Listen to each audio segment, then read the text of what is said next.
Muy buen día a todos. Mi nombre es Andrés Torres y les voy a presentar el tema sobre regulación de la erosión tubular. Regulación de la erosión tubular.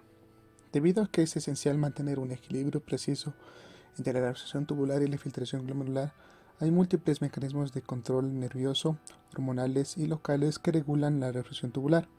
Así como los hay para el control de la filtración glomerular, hay una característica importante de la erosión tubular, es que la erosión de algunos solutos puede regularse independientemente de la de otros, en especial mediante mecanismos de control hormonal. Equilibrio glomérulo-tubular. La reabsorción aumenta en respuesta a un incremento de la carga tubular. Uno de los mecanismos más básicos de control de la reabsorción tubular es la capacidad intrínseca de los túbulos de aumentar su reabsorción en respuesta a una mayor carga tubular. Este fenómeno se denomina equilibrio glomérulo-tubular. Por ejemplo, si la FC aumenta de 125 a 150 mililitros sobre minuto, el grado de reabsorción tubular absoluta aumenta también de unos 81 a unos 97,5 mililitros sobre minuto. Luego, el equilibrio glomérulo-tubular se refiere al hecho de que la reabsorción aumenta a medida que lo hace la carga filtrada, incluso cuando el porcentaje de reabsorción de la FG en el túbulo proximal permanece relativamente constante alrededor de un 65%. También se produce algún grado de equilibrio glomérulo-tubular en otros segmentos tubulares, en especial en el asa de Henle. Los mecanismos precisos responsables de esto no se conocen del todo, pero pueden deberse aparte a cambios en las fuerzas físicas en el túbulo y en el intersticio renal que lo rodea. Valores normales de la fuerza física y de la intensidad de la reabsorción. Las fuerzas hidrostáticas y coloidosmóticas gobiernan el grado de reabsorción a través de los capilares peritubulares a la vez que controlan la filtración en los capilares glomerulares.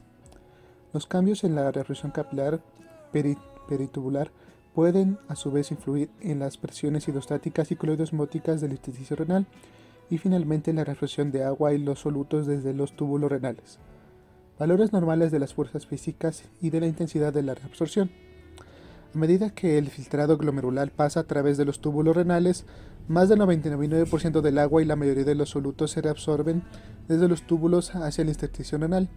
Se reabsorben alrededor de 124 mililitros por minuto de líquido intersticial a los capilares peritubulares normales. La reabsorción a través de los capilares peritubulares puede calcularse como reabsorción es igual al coeficiente de filtración capilar peritubular por la fuerza neta de reabsorción neta. La imagen muestra las fuerzas normales aproximadas que favorecen y se oponen a la reabsorción peritubular. La presión capilar peritubular mide como media 13 milímetros de mercurio y la presión hidrostática en el líquido intersticial renal es de una media de 6 milímetros de mercurio. Existe un gradiente positivo de presión hidrostática entre el capilar peritubular y el líquido intersticial de unos 7 milímetros de mercurio, que se opone a la reabsorción del líquido. Esta oposición a la reabsorción del líquido supera la comprensión de las presiones coloidosmóticas que favorecen la reabsorción. La presión coloidosmática del plasma que favorece la reabsorción es de unos 32 milímetros de mercurio y la presión coloidosmática del intersticio que se opone a la reabsorción es de unos 15 milímetros de mercurio, lo que da lugar a una fuerza osmótica neta de unos 17 milímetros de mercurio que favorece la reabsorción. Por tanto, restar las fuerzas hidrostáticas que se oponen a la reabsorción a las fuerzas coloidosmóticas netas que favorecen la reabsorción da lugar a una fuerza de reabsorción neta de unos 10 milímetros de mercurio.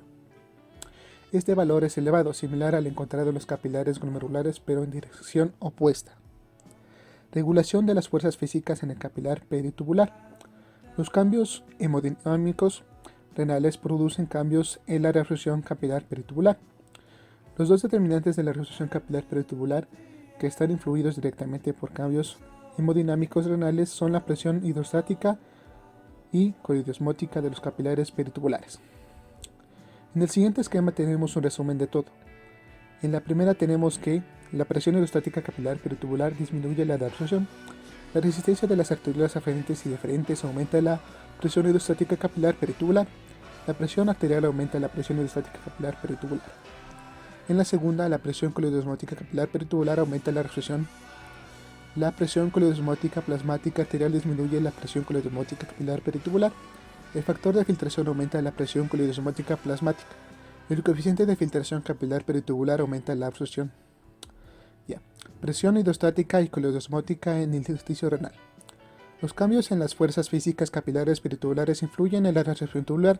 Al cambiar las fuerzas físicas en el intersticio renal que rodean a los túbulos, ejemplo, un descenso de las fuerzas de reabsorción capilar peritubular producido por aumento del APC o descenso en el ápice reduce la captación de los solutos desde el intersticio y se reduce la reabsorción tubular.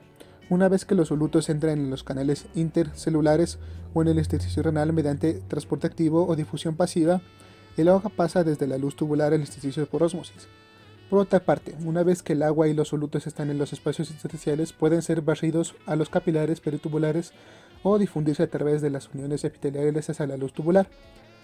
Las también conocidas como uniones estrechas en las células epiteliales del túbulo proximal permiten realizar filtraciones de manera que cantidades considerables de sodio pueden difundir en ambas direcciones a través de estas uniones.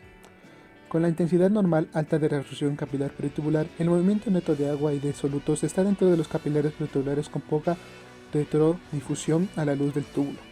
Pero cuando se reduce la reabsorción capilar peritubular hay un aumento de la presión hidrostática del líquido intersticial y una tendencia a que mayores cantidades de solutos y de agua retrodifundan a la luz tubular, lo que reduce la reabsorción neta.